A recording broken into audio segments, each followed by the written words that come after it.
Deputada Maria Gorumale considera presidente da Associação Médico Timor-Leste fosse informação falsa para público. Presidente da Comissão EFI Parlamento Nacional no trata assuntos saúde e segurança social no igualdade de gênero, Maria Gorumale Barreto, e a segunda neateta presidente da Associação Médico Timor-Leste, Rui Maria de Araújo, fosse informação falsa quando a máquina CT Scan e Hospital Nacional Guido Valadares lá funciona. Também a Loron Sanulo Resinhatliba, deputada Maria Gorumale halo visita ao Hospital Nacional, onde observa direita a situação, né? Mas a realidade é tudo máquina CT Scan funciona o dia. Entrevista ne bema harona li husi senhor Dr. Rui Maria de Araújo harona kata CT scan agora dará falha, mas na realidade ela falha ainda.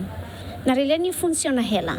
Tamba hau foi ba hare iha dia 14 de dezembro. E data ne bema paciente será tama iha dia 13 de dezembro. Ne data iha paciente sanlo recintolo ne bema ka usa ela CT scan. Então significa que a CT scan la falha, CT scan lá para total, ne lá é. Mas bem a condição macanesan hoje.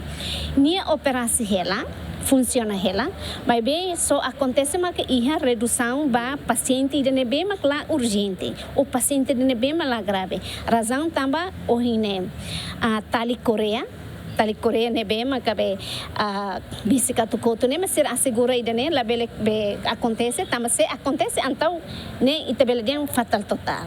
Ita la bela lei e ema la bela ba CT scan e máquina nervosmo ita lo rivaliciona. Nema que nema condição. Maria Gorumale husu atu ema hotu liu pessoal saúde sira la bela foi informação falsa para público o dia tal paciente sira atu bahal tratamento e hospital. How bele dihangkata Dr. Rui la visita direta, mas bem nierona tutan informação de bem informação falso e informação de nebema ka bele hamono integridade Dr. Rui nerasi. Ida nema how tilos hamos la koi contra Dr. Rui, mas bem situação de na tem colha tam how rasi visita direta e Hospital Nacional Guido Valadares e dia 14 de dezembro situação makne. Ebe hanesan Dr. Sira foi informação nebema lo.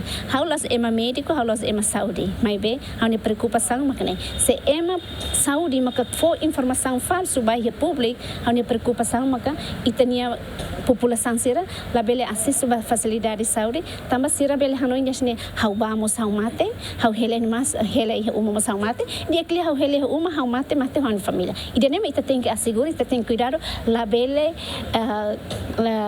la itanian população sira, la bele consome li fam falso ba interesse pessoal balu. Antes ne a quinta semana coto presidente da Associação Médico Timor-Leste Rui Maria de Araújo vai ir a prensa programa grande entrevista e TV até além de máquina CT scan lá funciona e hemos problemas se recelo que nebe Magdadão ne paciente se enfrenta e Hospital Nacional Guido Valadares. Luciano Amaral, Marito da Costa, GMN.